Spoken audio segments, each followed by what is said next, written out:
Hello student, अभी तक हम लोग ने रियल नंबर के 5 लेक्चर देख चुके हैं। मतलब आप प्रीवियस लेक्चर आप देख लीजिएगा। लास्ट लेक्चर में हम लोग ने एचसीएफ के बारे में जाना था और एचसीएफ के बारे में हम लोग ने ये जाना था और बहुत इंपॉर्टेंट चीज जानी थी ना, बहुत इंपॉर्टेंट चीज जानी थी कि किसी भी दो नंबर का एचसीएफ हमेशा उन दो नंबर के लीनियर कॉम्बिनेशन के फॉर्म में लिखा जा सकता था। बात समझ में आएगी? ये हमें लास्ट के लेक्चर में देखा था। उसके आगे हम चलते हैं, उसके आगे हम चल रहे हैं तो आगे हमारे पास जो नया थ्योरम है वो है फंडामेंटल थ्योरम ऑफ अरिथमेटिक। ये बहुत इंपॉर्टेंट थ्योरम है और इसका यूज हम जनरली सभी हमेशा करते हैं ना, कोई भी क्लास हो हम इसका यूज करते हैं। तो ये क्या है ना, ये थ्योरम क्या है इसके बारे में हम थोड़ा समझ लेते हैं। वैसे मगर इस बारे में आपको बताऊंगा तो ये आप पहले से पता होगा कि ये थ्योरम होता क्या है। ये थ्योरम में जनरल छोटी सी एक बात आती है, एक प्यारा सा वर्ड यूज होता है प्राइम फैक्टराइजेशन। और मुझे उम्मीद है कि आपको प्राइम फैक्टराइजेशन बचपन से आता होगा, है ना। नहीं आता तो मैं आपको सिखा दूंगा ना बेटा, कोई दिक्कत ही नहीं है। अपन उसी लिए बैठे ना, सिखाने के लिए बैठे, अपने को सीखना है ना। बात समझ में आ गई? तो पहले समझ लेते हैं कि थ्योरम कहता क्या है। मैं आपको समझाता हूँ थ्योरम क्या कहता है। थ्योरम की 3 बातें बेटा, थ्योरम की 3 बातें क्या है, मैं पहली बात समझाता हूँ कि थ्योरम कहता क्या है। पहला ये थ्योरम कहता है कि एवरी कंपोजिट नंबर बताया बेटा क्या होते हैं? कंपोजिट नंबर बताया ना क्या होते हैं? कंपोजिट ऐसे कंपोजिट नंबर क्या होते हैं? वह नंबर जिनके मोर देन 2 फैक्टर्स होते हैं वो कंपोजिट नंबर होते हैं। तो एवरी कंपोजिट नंबर है number can B expressed as a product of prime। बात समझिए बेटा, कोई भी कंपोजिट नंबर को हम उनके प्राइम के प्रोडक्ट में क्या कर सकते हैं? एक्सप्रेस कर सकते हैं, रिप्रेजेंट कर सकते हैं ना, प्रोडक्ट ऑफ प्राइम्स। बात समझ में? तो ये जो प्रोडक्ट ऑफ प्राइम की बात करना है ना भाई, हम किसी भी कंपोजिट नंबर को प्राइम नंबर के प्रोडक्ट में लिख सकते हैं। जैसे कि मान लो 4 की बात करते हैं तो 4 को लिखेंगे 2 into 2 मतलब 2 का स्क्वायर। अगर हम 10 की बात करते हैं तो 2 into 5 लिखते हैं। तो 2 और 5 क्या बेटा? प्राइम है ना। और इसी चीज को यानी किसी कंपोजिट नंबर को प्राइम फैक्टराइजेशन में लिखने को हम क्या बोलते हैं? प्यारा सा वर्ड यूज करते हैं जिसको बोलते हैं फैक्टराइजेशन, है ना। फैक्टराइजेशन आपने पढ़े होंगे बचपन में, है ना। बचपन में क्लास 9 में पढ़े होंगे, 8 से पढ़ते आ रहे हो, समझे समझे। तो फैक्टराइजेशन, तो किसी भी कंपोजिट नंबर को प्रोडक्ट ऑफ प्राइम में प्राइम्स के प्रोडक्ट में लिखना क्या कहलाता है? फैक्टराइजेशन कहलाता है ना, फैक्टराइजेशन कहलाता है। एंड दिस फैक्टराइजेशन है ना, और ये जो फैक्टराइजेशन होगा ना बेटा, and this factorisation is unique. ये क्या होगा? यूनिक होगा। यूनिक का मतलब इज यूनिक मतलब ये इक्वल एक जैसा दिखेगा। यूनिक का मतलब एक ऐसा नहीं है कि आप 16 का प्राइम फैक्टराइजेशन अलग अलग तरीके से लिख रहे हैं। जैसे कि 16 को लिखेंगे 2 की पावर 4, है ना। बात समझ में? आप जैसे कि 10 को लिखेंगे 2 into 5, यानी पहले स्मॉलेस्ट प्राइम लेंगे बाद में बिगेस्ट प्राइम रखेंगे। बात समझ में? इसलिए इसको यूनिक कहता है। आगे अच्छा यूनिक रहेगा ना, एक्सेप्ट, क्योंकि हम ऑर्डर को चेंज कर सकते हैं ना। प्राइम के ऑर्डर को क्या कर सकते हैं हम लोग? चेंज कर सकते हैं। जिस प्राइम के ऑर्डर में आया है उनके ऑर्डर में रखना है अपने को, है ना भाई। इसको तो यूनिक रहेगा, तो इसको लिख लेते हैं। या फिर यही ठीक है ना, इसका फैक्टराइजेशन यूनिक होता है, यही है ना। बात समझ में? यही क्लियर है। और बात को हम डिस्कस कर ही लेते हैं, accept order of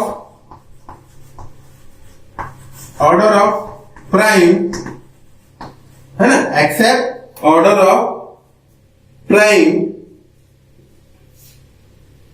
accept for the order बेटा, except for the order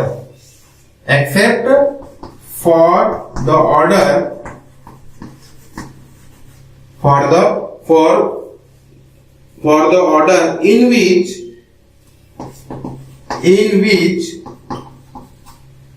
prime factors occur।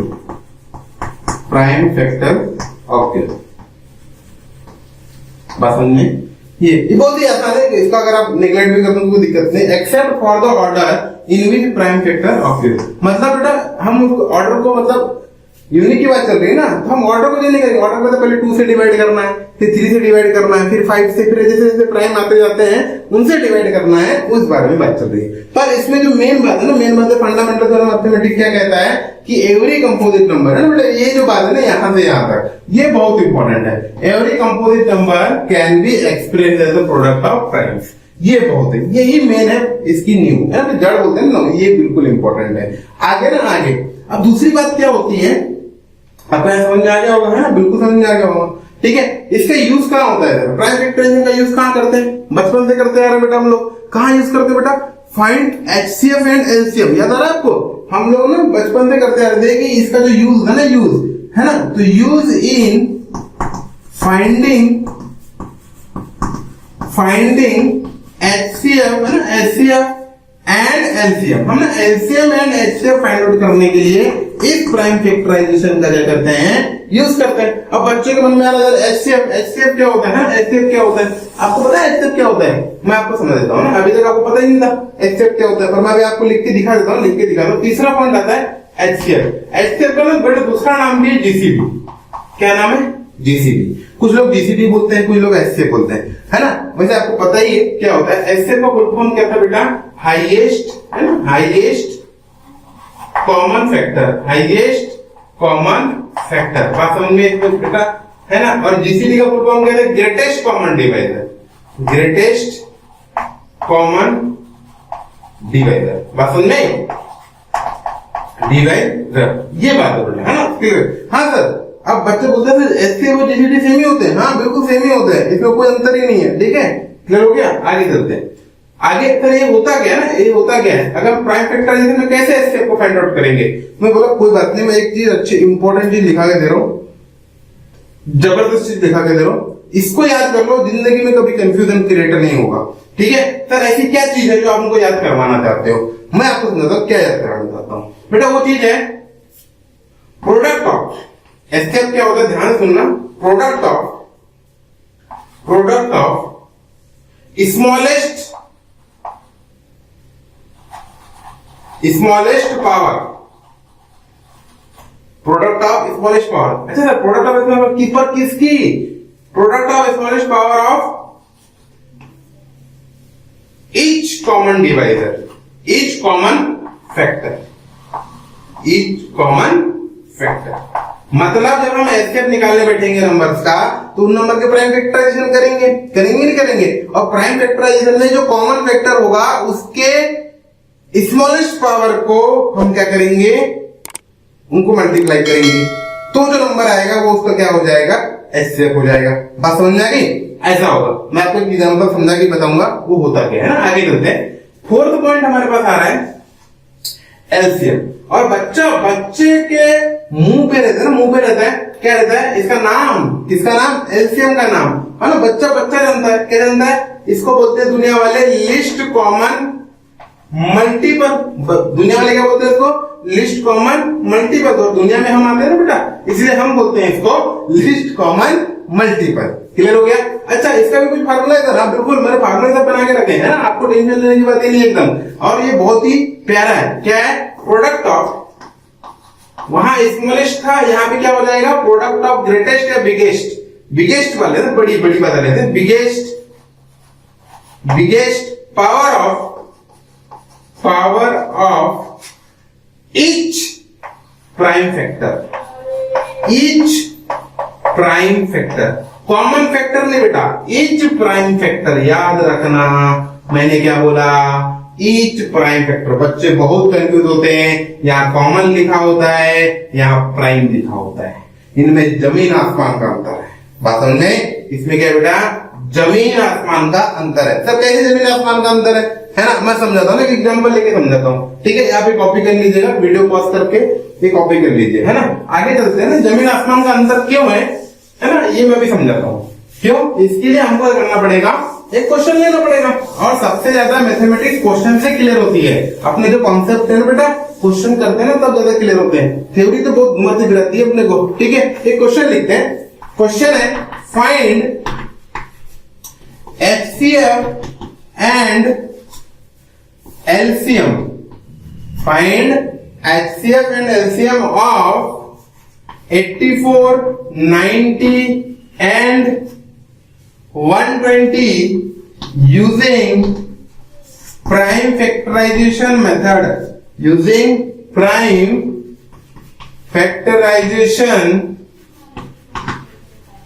factorization method. ये जो प्राइम फैक्टराइजेशन मेथड की बात करते हैं, अब क्या ना बच्चा समझ में आता, अब किसी को पता ही नहीं कि प्राइम फैक्टराइजेशन करते कैसे हैं, तो मैं उनको सिखाता हूँ प्राइम फैक्टराइजेशन कैसे करते हैं। पहला आप लोग करना है प्राइम फैक्टर। क्या करना है बेटा, पहला ना तो सॉल्यूशन लिखेंगे हम लोग, तो हमको करना क्या है, पहले प्राइम फैक्टर से निकालना है ना, प्राइम फैक्टर से निकालना है। पहला काम करना है अपने को प्राइम फैक्टर। अब कैसे निकालते हैं मैं समझाता हूँ।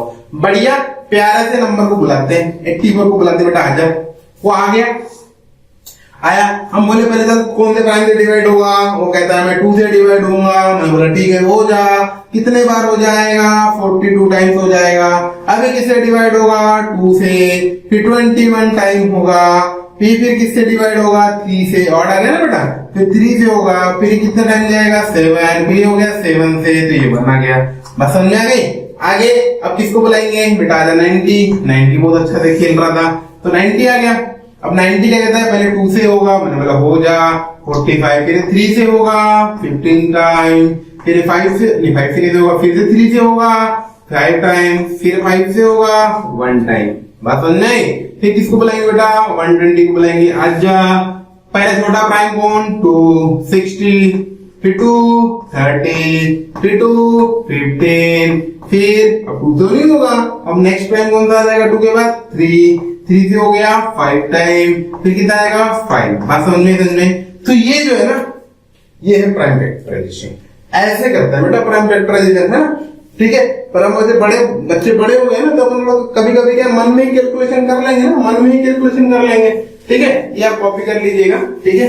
मैं जानबूझ के आपके सामने बिठा रहा हूँ, क्योंकि मैं आपको याद दिला सकूं कि मैंने आपको क्या लिखाया, ठीक है। आगे चलते हैं। अब सेकंड काम क्या करना है ना, प्राइम फैक्टर में लिखना है। प्राइम फैक्टर से आगे अब इसको लिख लेते हैं, लिख लेते हैं। लिखेंगे कैसे, लिखना आता है ना अपने को, कैसे लिखते हैं, 84 लिखिए ना, 84 लिखेंगे। 84 इक्वल टू ना, 84 इक्वल टू क्या लिखेंगे जल्दी बोलो, 84 इक्वल टू कितना हो जाएगा, 2 स्क्वायर। 2 कितने बार है, 2 बार है बेटा, 2 कितने बार है, 2 बार है, तो 2 स्क्वायर इंटू 3 इंटू 7। बात समझे। फिर उसी प्रकार 90 को लिख लेंगे, 90 को लिखेंगे, तो 90 क्या आ जाएगा, 2 एक ही बार, 3 2 बार, 5 एक बार, है तो ऐसा लिख देंगे 5। फिर क्या लिखेंगे बेटा, 120 लिखेंगे। 120 इक्वल टू कितना हो जाएगा, 2 क्यूब इंटू 3 इंटू 5। बात समझ में आ गई। यहाँ तो ये प्राइम फैक्टराइजेशन के लिखने का तरीका यही है ना। बाद में मैंने बिल्कुल एकदम अपना जब मास्टरमाइंड हो जाएंगे, कैलकुलेशन इतना फास्ट हो जाएगा ना, तो ये वाली जो प्रोसेस है ना, ये प्रोसेस हम स्किप कर देंगे और मन में कैलकुलेट करके डायरेक्ट ये लिखेंगे। बात समझ नहीं। अच्छा, अब एचसीएफ क्या कह रहा था, याद करो। मैंने एचसीएफ क्या बताया था, एचसीएफ बताया था product of smallest power, product of, मैंने क्या बोला बेटा, ऐसे smallest power of each common factor. पहले बताओ कि यहां पे कॉमन फैक्टर कौन है। पहला कौन सा कॉमन फैक्टर है, 2, और 2 की स्मॉलेस्ट पावर कौन है बेटा, 1। तो क्या लिखेंगे, 2 की पावर 1। बस समझ में। फिर आगे चलते हैं, आगे क्या है, 3 है, 3 है, 3। अच्छा 3 कॉमन है कि नहीं, तीनों में देख लो, बिल्कुल है। अच्छा स्मॉलेस्ट पावर क्या दिख रही है, यहाँ तो 1 है, यहाँ 2 है, तो 1 to 1 में स्मॉलेस्ट कौन हुआ, 1 हुआ, तो कितना आ जाएगा, 3 की पावर 1। अब आगे देखो कॉमन दिख ही नहीं रहा, 7 यहाँ पे, पर इन दोनों के पास नहीं, मना कर दिया।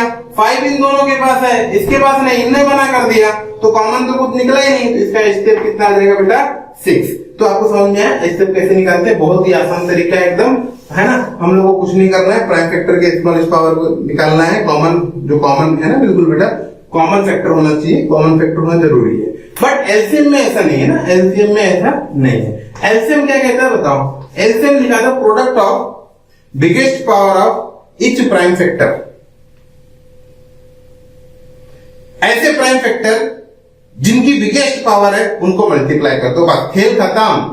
सर इसका मतलब 2 प्राइम फैक्टर है, हाँ है, उसकी बिगेस्ट पावर कितनी है, 3। यहाँ तो 2 है, ये तो भाई देख करते हैं 2 है, बोल रहा है कि मैं तो सबसे बड़ा हूं, और यहाँ गए तो 1, अच्छा खुश हो गया, मेरे सबसे बड़ा ऊपर है, तो 3 आ गया, तो इनने बाजी मारी 2 की पावर 3।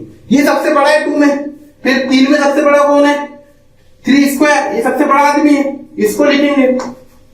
फिर इच प्राइम फैक्टर बोल रहा हूं मैं, कॉमन की बात नहीं कर रहा। बात समझ में? इच 2 को देखो, 3 को देखो, फिर प्राइम फैक्टर कौन है? 5 की हाईएस्ट पावर कितनी है? 1, तो 5 ही लिखेंगे। फिर हाईएस्ट पावर, फिर कौन प्राइम है? 7, तो 7 की हाईएस्ट पावर कितनी है? 7 की हाईएस्ट पावर कितनी है? 1। बात समझ में? तो यही लिखा जाएगा। तो इनको आपस में मल्टीप्लाई कर दो, प्रोडक्ट कर दो। तो 2 का क्यूब कितना होता है बेटा? 2 का क्यूब होता है 8 होता है। 8 इंटू 9 इंटू 5 इंटू 7 हो जाएगा, है ना भाई? अब ध्यान लो, 8 5 का कितना होता है? 40 होता है। तो 40 है ना, 40 इंटू 9 इंटू 7 कर लो। अच्छा, आगे कर लेते ना, आगे कर लेते, मल्टीप्लाई कर लेते। 9 4 जा कितना होता है? 9 2 जा 18, 9 3 जा 27, 9 4 जा 36।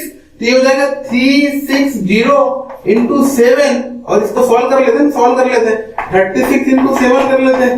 7 6 जा कितना होता है? 42, कैरी 2 4 आ गया, है ना? 7 3 जा 21 और 4 कितना हो गया? 25 हो गया। तो ये हो जाएगा 252 और 0 का 0। तो हमारे पास एलसीएम जो है ना, एलसीएम, तो एलसीएम जो है हमारे पास ये आ गया। उम्मीद है कि आप लोगों को एचसीएफ और एलसीएम प्राइम फैक्टराइजेशन मेथड से निकालना बन गया होगा। आगे बेटा समझ में आपको, है ना? ठीक है, क्लियर हो गया? इसको कॉपी कर लीजिए, है ना? और जो चीज समझ में नहीं आए उसको आप रिवाइंड करके देख सकते हैं, है ना? उम्मीद है कि आपको सब कुछ समझ में आ गया होगा। ठीक है, अब आगे चलते हैं। इसको आप कॉपी कर लीजिए फट से, है ना? फटाफट 2 मिनट में इसको रफ कर देता हूं।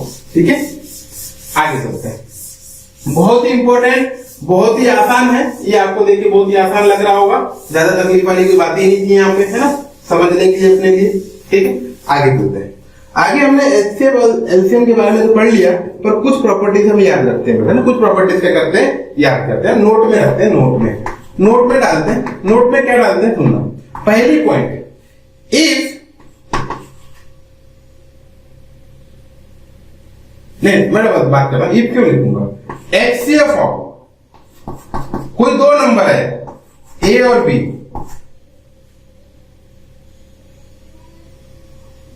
है ना? इनटू उन्हीं का एलसीएम, कोई 2 नंबर है, ए और बी, पॉजिटिव इंटीजर है, उसका एलसीएम और उन्हीं का एलसीएम का प्रोडक्ट हमेशा उन 2 नंबर के प्रोडक्ट के बराबर होगा। उन 2 नंबर के प्रोडक्ट के बराबर होगा। बात समझ में आ गई? बहुत ही बात समझ में इस बात का बना शब्दों में लिख लेते हैं। शब्दों में क्या लिखेंगे? Product of 2 positive in 2 product of 2 number is equal to product of their LCM and HCF। ऐसे 2 नंबर जिनका LCM निकालेंगे और उन्हीं को प्रोडक्ट कर देंगे, तो जो 2 नंबर थे ए और बी, उन्हीं के प्रोडक्ट के बराबर ये आता है। ये बहुत इंपॉर्टेंट है बेटा, बहुत काम की चीज है। कोई भी 2 नंबर का प्रोडक्ट उनके एलसीएम और एचसीएफ के प्रोडक्ट के बराबर आता है। बात समझ में आई? बहुत ही इंपॉर्टेंट ये प्रॉपर्टी बहुत होती है। बस हमने इसको शब्दों में लिख दिए हैं, या हम बात समझे, इसको ऐसे समझ सकते थे हम लोग। ठीक है, दूसरी बात, दूसरी नोट में ये है कि कभी कभी ना बच्चा कंफ्यूज हो जाता है। क्या होता है? बच्चा कंफ्यूज हो जाता है। फ्रैक्शन में आ गया सर, फ्रैक्शन में आ गया, तो फ्रैक्शन में आ गया तो क्या हो गया? मैं बात को सिखाता हूं, मैं जनरलाइज कर लेता हूं। अगर हमको मान लो एचसीएफ निकालना बोल दिया ए अपॉन बी और सी अपॉन डी का, तो कोई दिक्कत की बात नहीं बेटा। इसका हमको कुछ नहीं करना है। हमको क्या करना है?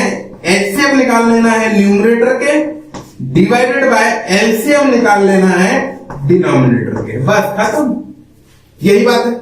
इसमें एलसीएम के लिए भी होगा, हाँ बिल्कुल एलसीएम के लिए भी होगा। एलसीएम की जब हम बात करेंगे तो यहाँ क्या आ जाएगा? ए अपॉन बी, सी अपॉन डी।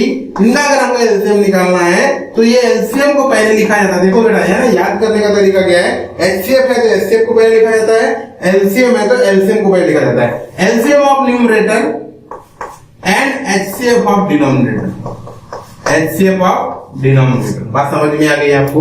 उम्मीद है आपको ये समझ में आ गया होगा। ठीक है, ये नोट है और बहुत इंपॉर्टेंट नोट है, आप इसको कॉपी कर सकते हैं फटाफट फटाफट, है ना। फिर आगे चलते हैं, हम एक क्वेश्चन लेते हैं और एक प्यारा सा क्वेश्चन लेते हैं, अच्छा सा क्वेश्चन लेते हैं, जबरदस्त अच्छा क्वेश्चन लेते हैं। ठीक है बेटा, एक क्वेश्चन लेते हैं। मान लो एक क्वेश्चन हमारे पास ये आ रहा है, ठीक है। हम एक क्वेश्चन लेंगे तभी अपने को समझेगा कि प्रॉपर्टीज क्या है। ठीक है, क्वेश्चन है if LCM of two numbers is 252, comma HCF is 2 and one number is 28. Find other number. बात समझ में? ये क्वेश्चन आ गया हमारे सामने, ये क्वेश्चन आ गया। और इधर क्वेश्चन आया हमारे सामने तो हम बिंदास है। क्यों बिंदास है सर? ऐसा क्या काम है जो अपन बिंदास है ना? क्योंकि अभी हमने ये चीज पढ़े, पहली प्रॉपर्टी नोट देखो, यहां क्या कहता है कि LCM of two number is 252 and HCF is 2। मान लो कि वो दो नंबर कौन है? Let two numbers are let, अच्छा, एंड वन नंबर तो गिवन है ना बेटा, तो पहले अपने गिवन लिख लेते हैं ना, गिवन लिख लेते हैं, तो गिवन लिख लेते हैं, गिवन है ना, गिवन लिख लेते हैं, given one number equal to A equal to 28। वो नंबर को मैंने क्या मान लिया? 28 मान लिया। ठीक है, let other number equal to B, मैंने अदर नंबर को क्या मान लिया? बी मान लिया। और गिवन क्या है? उन दोनों का HCF ऑफ ए और बी कितना है बेटा? 2 है। और LCM है ना, LCM ऑफ ए और बी कितना दिया है हमारे पास? 252 दिया है। कितना दिया है? 252 दिया है। पर इन लोगों को पता नहीं है, क्वेश्चन वाले को ना, क्वेश्चन वाला हमसे ये चाह रहा था कि ये आप निकाल लो, पर हमको पता है ना, क्या पता है? हम क्या लिखेंगे? We know that. हम जानते हैं बेटा, हम क्या जानते हैं बताओ? अभी हमने पढ़े कि product of two number is equal to product of their HCF and their LCM। बात समझ में? तो इनका HCF कितना है? 2। ये यूज करेंगे ना, वी नो दैट, इस बात को लिख लेंगे, HCF into LCM equal to product of two number. हाँ, मैं आपको बताना चाहूंगा कि ये it is applicable only in two number, ये ओनली फॉर 3 नंबर्स। 3 नंबर के लिए यूज नहीं होता है। बात समझ में आ गई? क्लियर हो गया? ये सिर्फ 2 नंबर के लिए ही यूज होगा। तो इसमें मैंने क्या लिखा? HCF into LCM is product of 2 number. मुझे आप बताओ HCF कितना है? 2। LCM कितना है? 252। प्रोडक्ट ऑफ 2 नंबर में एक नंबर है बेटा 28 और दूसरा नंबर क्या है? B। अगर हम काटाकाटी करते हैं, बात समझ में? अगर हम कट करेंगे तो उम्मीद है आप ये जो है ना 2 से डिवाइड हो जाएगा। कितने बार जाएगा बेटा? 14 टाइम चला जाएगा, है ना भाई? फिर 2 से डिवाइड हो जाएगा, 2 से डिवाइड कर लेते हैं ना, 2 से डिवाइड, 2 1 जा 2 2 जा 2 126 आ जाएगा, 126 ये हो जाएगा। फिर 7 टाइम्स है ना, 7 से डिवाइड हो जाएगा, मतलब 2 से डिवाइड 7 टाइम्स। और 126 में अगर हम 7 का डिवाइड लगा लेते हैं क्या दिक्कत है? 7 का डिवाइड लगा लिया, 1 टाइम चला गया, 7 माइनस 556 है ना, आ जाएगा 7 8 56, 7 8 जा। तो ना हमको जो सेकंड नंबर है ना बेटा, सेकंड नंबर है वो 80 मिल गया। हमको सेकंड नंबर क्या मिल गया? 80 मिल गया। बात सबको समझ में आ गई? उम्मीद है कि आपको कुछ समझ में आया होगा आज जितना मैंने पढ़ाया आप लोग को। ठीक है, बहुत ही आसान है, ज्यादा हेडेक लेने की जरूरत नहीं है। जो चीज समझ में आती है उसको आप वीडियो को रिवाइंड करके देखा करो, आपको बिल्कुल समझ में आ जाएगा। ठीक है, बहुत इंपॉर्टेंट चीजें है ना, बहुत इंपॉर्टेंट चीजें। आगे क्लियर हो गया बेटा? आपको उम्मीद है कि समझ में आ गया होगा, है ना? तो इस लेक्चर में हम लोग इतना ही रखते हैं। ठीक है, आगे लेक्चर में, नेक्स्ट लेक्चर में हम कुछ क्वेश्चंस करेंगे। वो क्वेश्चन बहुत इंपॉर्टेंट होंगे जो HCF और LCM पे डिपेंड करेंगे। बात समझ में? और अच्छे क्वेश्चन हम लोग लेंगे। 3 नंबर वाला भी एक क्वेश्चन ले लेंगे, है ना? 3 नंबर के LCM फ्रैक्शन में 3 नंबर का ले लेंगे, बात समझ में। और अभी तक इतना हुआ, आप लोगों को पढ़िए, क्वेश्चन निकालिए, और जो भी क्वेश्चन आपके डाउट में आते हैं रियल नंबर में, वो क्वेश्चन आप कमेंट बॉक्स में लिख के भेज सकते हैं, कोई बात नहीं। तो नेक्स्ट लेक्चर में हम लोग क्या करेंगे, कुछ और अच्छे अच्छे क्वेश्चंस करेंगे कि जितना भी हमने इतनी थ्योरी किए हैं वो थ्योरी के कॉन्सेप्ट आपके क्या हो जाए, क्लियर हो जाए। ठीक है बेटा, थ्योरी के साथ आपको क्या करना है, क्वेश्चंस भी करना है, जिसके वजह से थ्योरी आपको याद रहे। नहीं तो क्या होगा, हम थ्योरी पढ़ेंगे और थ्योरी पढ़ेंगे तो पूरे दिमाग के ऊपर से जाती है। एक तो मैथमेटिक्स सबसे हार्ड लेसन होता है, बच्चे तो पहले हाय ट्राइमम करते हैं ना मैथ्स के नाम पे, बात समझे बेटा। इसलिए मैं आपसे एक निवेदन करना चाहता हूं कि आप वीडियो को कॉन्सेंट्रेट के साथ देखिए, है ना, लाइकली मत देखिए, ठीक है, कॉन्सेंट्रेट। फिर जो थ्योरी होती है, आप घर पे जो बुक होगी आपके पास 10th क्लास की रियल नंबर की, है ना, ठीक है, तो आप उसमें से क्वेश्चन सॉल्व करिए। जो क्वेश्चन नहीं होते वो मुझे आप क्या करें, कमेंट बॉक्स में लिख के भेज दीजिए, है ना, बुक का नाम भेज दीजिए, या फिर आप स्क्रीनशॉट लेके भेज दीजिए, ऐसा कुछ भी कर दीजिए, बात समझ में। या फिर एक मेरा टेलीग्राम ग्रुप है बेटा, टेलीग्राम ग्रुप है मेरा, मैथ्स बाय दीपक सर करिएगा, मेरी फोटो आ जाएगी, आप उसको ज्वाइन कर सकते हैं। ठीक है, तो एक मेरा टेलीग्राम ग्रुप है मैथ्स बाय दीपक सर। ठीक है, नेक्स्ट क्लास में मैं टेलीग्राम का वो आईडी भी लिख दूंगा, टेलीग्राम की लिंक दे दूंगा, उससे आप टेलीग्राम ग्रुप ज्वाइन कर सकते हैं। और टेलीग्राम ग्रुप ज्वाइन करने के बाद आपके मन में जो भी क्वेश्चन आते हैं बेटा, उसको क्या कर सकते हो आप, उस फोटो लेकर उस टेलीग्राम में डाल सकते हैं, मैं उसका सॉल्यूशन आपको सेंड कर दूंगा। बात समझ में आ गई, क्लियर हो गया। तो आज लेक्चर में इतना ही रखते हैं हम लोग, फिर नेक्स्ट लेक्चर में हम क्वेश्चंस करेंगे, फिर उसमें आगे फिर आगे फिर रियल नंबर हम लोग क्या करेंगे, इंडप की तरफ चल जा रहे हैं हम लोग। अब कुछ 2-3-4 लेक्चर में रियल नंबर खत्म हो जाएगा, फिर उसके बाद क्वेश्चन ही क्वेश्चन हम लोग करेंगे। Okay, thank you student.